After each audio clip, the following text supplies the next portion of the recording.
আসসালামু আলাইকুম everyone. MH খান YouTube চ্যানেলের পক্ষ থেকে ক্লাস 6 এ আপনাদের স্বাগত। আজকের ক্লাসে দেখব আমরা কিভাবে একটি টেবিল চার্ট লিখতে হয়। তার জন্য আমরা একটি চার্ট নিয়েছি, টেবিল চার্ট নিয়েছি। এখন আমরা কিভাবে ইন্ট্রো লিখব। ইন্ট্রো লেখার জন্য আমরা চারটে ইনফরমেশন নিয়ে নেব।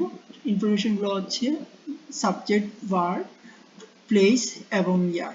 তো এখানে সাবজেক্ট হচ্ছে গিয়ে মানি, কারণ মানুষ কিছু জিনিসের উপর স্পেন্ড করেছে বা খরচ করেছে। ভার্ব হচ্ছে গিয়ে স্পেন্ডিং, প্লেস হচ্ছে গিয়ে 5 ডিফারেন্ট কান্ট্রিজ এবং ইয়ার হচ্ছে গিয়ে ইন 2002। এই চারটে ইনফরমেশন দিয়ে আমরা ইন্ট্রো লিখবো। এর আগের ক্লাসও আমি দেখিয়ে দিয়েছিলাম কিভাবে একটি ইন্ট্রো লিখতে হয়। তো ইন্ট্রো লিখে বলি দা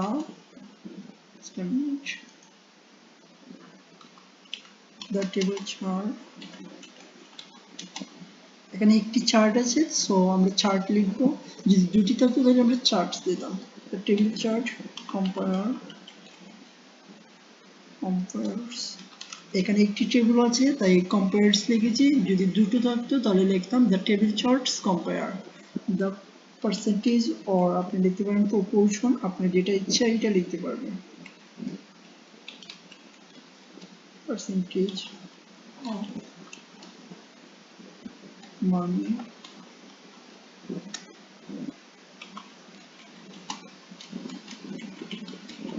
স্পেন্ট। আচ্ছা, দেখেন এখানে তিনটা ক্যাটাগরি দিয়েছে আর মানুষগুলো তিনটা ক্যাটাগরির উপরে স্পেন্ড করেছে তাদের মানিগুলো।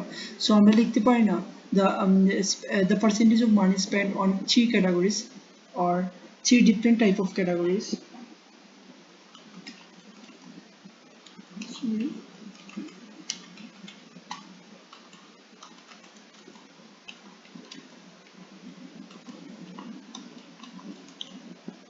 এখানে উল্লেখ না করলেও হবে ক্যাটাগরি কি কি ছিল, জাস্ট আমরা লিখবো যে কয়টা ক্যাটাগরি ছিল। থ্রি ক্যাটাগরিজ এ, এখন প্লেস আসবে এন। আচ্ছা, প্লেস হচ্ছে গিয়ে কয়টি, পাঁচটি। সো আমরা লিখে ফেলি in 5 different countries or in 5 different national countries. Nation লিখলে তাহলে একটু ভালো লাগবে। Different nations in the year of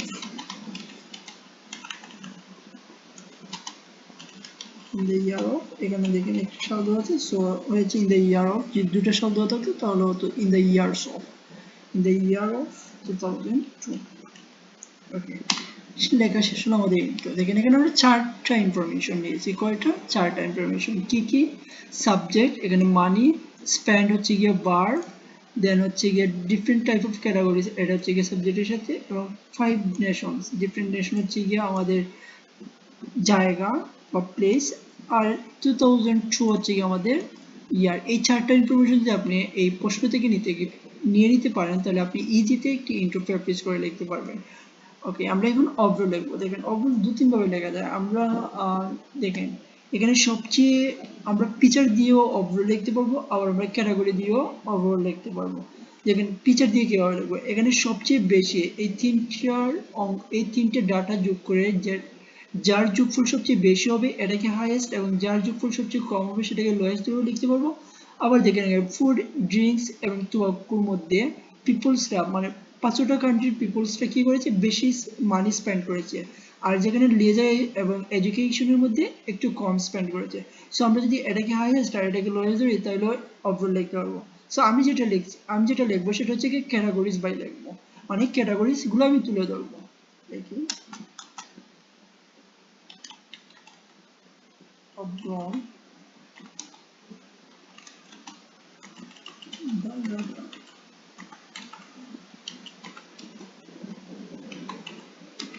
আমি আপনাদেরকে আগের ক্লাসে বলেছিলাম যাই করেন না কেন সবসময় চাইবেন যাতে একটা টেমপ্লেট বা একটা স্ট্রাকচার ফলো করে সবগুলা রাইটিং লেখার, তাহলে আপনার স্কোরটা ডে বাই ডে ইমপ্রুভ করবে। আর আপনি যদি কি করেন, ডেইলি নতুন নতুন স্ট্রাকচার খুঁজে বের করেন, ইউটিউব চ্যানেল ফলো করেন, তাহলে কিন্তু ইউটিউব চ্যানেল ফলো করার সমস্যা নেই, এতে আপনার ইমপ্রুভ হবে। কিন্তু নতুন নতুন স্ট্রাকচার না ফলো করে একটি স্ট্রাকচার ফলো করে আপনি আপনার রাইটিং লেখার চেষ্টা করেন, দেখবেন আপনার স্কোরটা ইমপ্রুভ হচ্ছে। That will be significant variation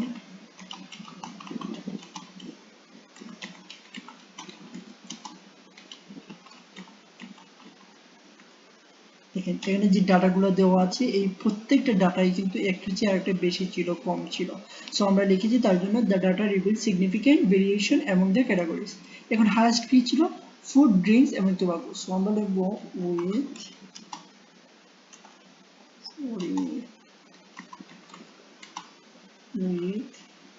দেখেন এখানে আমরা ফুড, ড্রিঙ্কস, টোবাকো হচ্ছে হায়েস্ট। সো আমরা লিখবো উইথ যা আছে তাই লিখবো ফুড,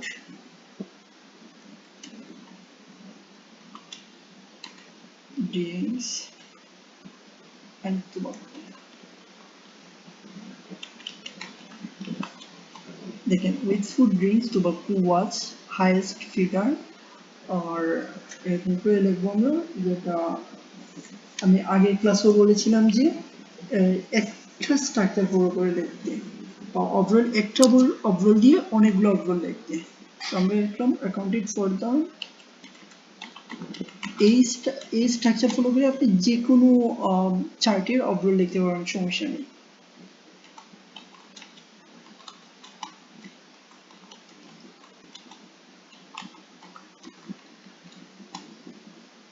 highest figure word কম কি ছিল? Laser and education. সো আমরা লিখলাম leisure and education, education remember less figure.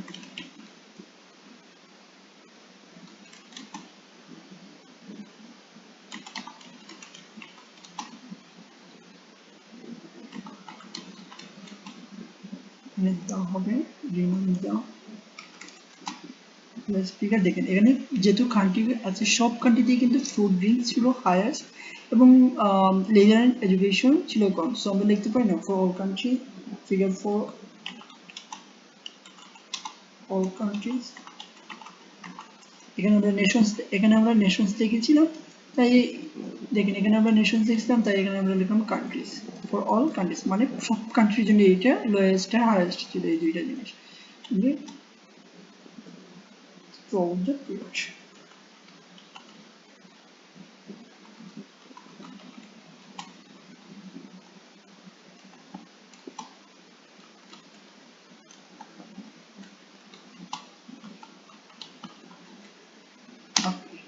এখন আমরা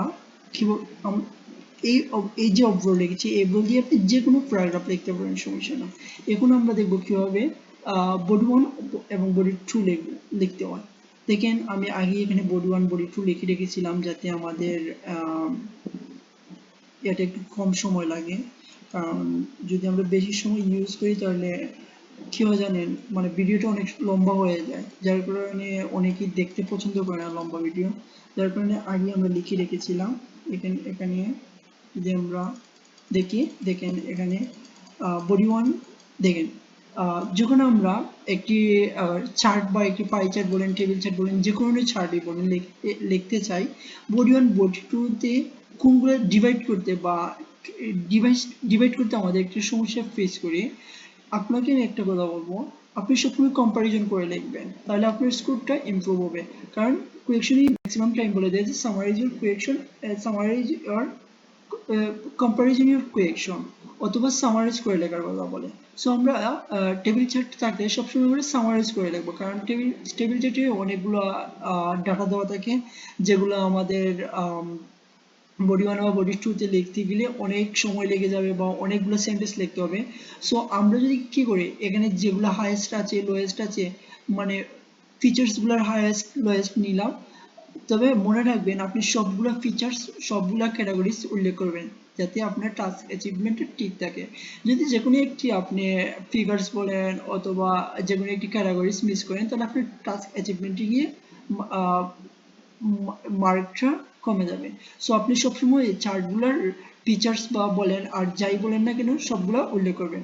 দেখেন আমি কিভাবে রেখেছি বডি 1 আমি কিভাবে শুরু করেছি, আমি আগের ক্লাসেও বলেছিলাম আমি সবসময় looking at the dash in more detail দিয়ে বডি 1 শুরু করি। আপনিও চাইলে এটা দিয়ে শুরু করতে পারেন, জাস্ট এই জায়গায় চেঞ্জ হবে। তো টেবিলের জায়গায় আপনার যেটা ইচ্ছা সেটা ইউজ করতে পারেন, বলতে যে চার্ট থেকে ওই চার্ট ইউজ করবেন। লুকিং এট দ্য যদি পাই চার্ট হয় looking at the pie chart, আর যদি লাইন চার্ট হয় looking at the line chart, পরে যা আছে তাই।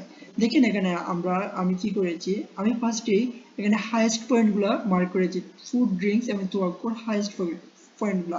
দেখেন এখানে তুর্কি এবং আম, তুর্কি এবং আইল্যান্ডের ডাটাটা হাইয়েস্ট ছিল, আর সেটাই আমি ফার্স্টে লিখেছি যে তুর্কিশ মিন্স তুর্কি পিপলগুলোকে তুর্কিশ বলা হয়, অ্যান্ড আইরিশ আইল্যান্ডের পিপল আইরিশ বলা হয়। Turkish and Irish people spent their highest percentage of money on food, drinks, tobacco in the year of 2002. দেখেন এখানে আইল্যান্ড ছিল হাইয়েস্ট, আর বাকিগুলোর মধ্যে একবারে কম ছিল। তুর্কি ছিল 32.14%, আর বাকিগুলোর মধ্যে কম ছিল, সেটাই আমি এখানে উল্লেখ করেছি। তুর্কিশ অ্যান্ড আইরিশ, আপনি চাইলে লিখতে পারেন পিপল অফ তুর্কি and Ireland. Ireland people spend their highest percentage of money on food, drinks, tobacco in the year of dash. তারপরে যে ডাটাগুলো ছিল সেটা মেনশন করলাম, লাস্টে রেসপেক্টিভলি দিলাম যাতে কোনটার ডাটা সেটা বুঝতে হয়। যদি রেসপেক্টিভলি না দেই তাহলে কিন্তু আপনি এখানে একটা মারা খাবেন, কারণ এক্সামিনার বা যে চেক করবে সে বুঝবে না যে কোনটার ডাটা কোনটি লিখেছেন আপনি, সো এর জন্য রেসপেক্টিভলি দিবেন। পরের কি সেন্টেন্স লিখেছি, in this year people People of Turkey, আগে যেটা বলেছিলাম, also spend their proportion of money on leisure and education, spending 4.35. দেখেন এখানে সবচেয়ে লোয়েস্ট, তুর্কি সবচেয়ে লোয়েস্ট মানি স্পেন্ড করেছে লেজার অ্যান্ড এডুকেশনের উপরে, আর আমি সেটা এখানে উল্লেখ করেছি যাতে আমি আমার পরের যে ক্যাটাগরি আছে সেইটা উল্লেখ করার জন্য। এরপরে লিখেছি 9% of money was spent by Italian people on clothing, footwear in the same year, which was highest in the category. এখানে দেখেন ক্লোথিং অ্যান্ড ফুটওয়্যারের সবচেয়ে হাইয়েস্ট পার্সেন্টেজ ছিল 9%, আর সেটাই আমি এখানে উল্লেখ করেছি। দেখেন এখানে আমি আয়ারল্যান্ড, ইতালি এবং তুর্কি এবং তিনোটা ক্যাটাগরি এবং তিনটে ফিচার্স উল্লেখ করে ফেলেছি, আমার আর রয়েছে দুইটা, আর সেই দুইটাই আমি বডি টুর মধ্যে উল্লেখ করব। দেখেন এখানে আমি কি লিখেছি, অন দ্য আদার হ্যান্ড, আপনি চাইলে এখানে কি লিখতে পারেন, রিমাইনিং ফর দ্য কান্ট্রিজ, অথবা অ্যাকর্ডিং টু দ্য যে কান্ট্রিগুলো আছে সেই কান্ট্রিগুলো উল্লেখ করতে পারবেন, বা ইন টার্মস অফ দিয়ে আপনার ইচ্ছা, অন দ্য আদার হ্যান্ড দিয়েও লিখতে পারবেন, অথবা আমি যেগুলো বলছি সেগুলো ইউজ করতে পারবেন, নো প্রবলেম। এরপরে লিখেছি দ্য পোর্শন অফ, আপনি চাইলে এখানে দ্য প্রপোর্শন অফ মানে পার্সেন্টেজের সিনোনিম ইউজ করেছি, the portion of money expected হচ্ছে কি আপনার স্পেন্ডের এটা ইউজ করেছি, on food, drink, tobacco and clothing, footwear were 15.77% and 4.50% অ্যাকাউন্টিংটা ইউজ করেছি যাতে কোনটার ডাটা আগে বসিয়েছি কোনটার ডাটা পরে বসিয়েছি সেটা বোঝার জন্য। In Sweden during the year of 2002, দেখেন এখানে আমি সুইডেনকে এখন উল্লেখ করেছি, সুইডেনকে উল্লেখ করেছি। দেখেন সুইডেন 15% ছিল আপনার ফুড এগুলোর মধ্যে, এবং 5.40% ছিল 5 ক্লোথিং অ্যান্ড ফুটওয়্যারে। আর আমার এখন রয়েছে আরো একটি ফিচার, সেই ফিচারই আমি পরের সেন্টেন্সে লিখেছি, in Spain people spend their lowest money on leisure or education and it was 1.98%. দেখেন ভাই এবং বোনেরা, আপনি চাইলে এই চার্টটা ফলো করে এই রাইটিংটা ফলো করে আপনি যে কোনো ধরনের বার চার্ট আপনার মতো করে সাজিয়ে লিখতে পারবেন। কিভাবে লিখতে পারবেন, জাস্ট ডাটাগুলো এবং ক্যাটাগরিগুলো, ডাটা ক্যাটাগরি আর আপনার কি বলো ইয়ার এবং প্লেসগুলো চেঞ্জ হবে, প্লেসের জায়গায় অন্য প্লেস বসিয়ে দিবেন, হাইয়েস্ট যে জায়গায় হাইয়েস্ট রাখবেন, এবং এই ক্যাটাগরি যেগুলো আছে ওইগুলোর জায়গায় অন্য ক্যাটাগরি বসিয়ে দিবেন যে ক্যাটাগরি আপনি লিখবেন, এবং ইয়ার যেটা থাকবে সেইটা লিখবেন। ওকে, আজকের ক্লাস এখানে শেষ করতে যাচ্ছি কারণ আমার সময় অলরেডি অনেক হয়ে গেছে। আশা করি আপনারা ক্লাসটা বুঝতে পেরেছেন, আর যদি না বুঝে থাকেন অবশ্যই কমেন্টে বলবেন, চাইবো আমি আমার পরের ক্লাসটা আরো ভালো করে বোঝাতে। নেক্সট ক্লাস থাকছে হয়তো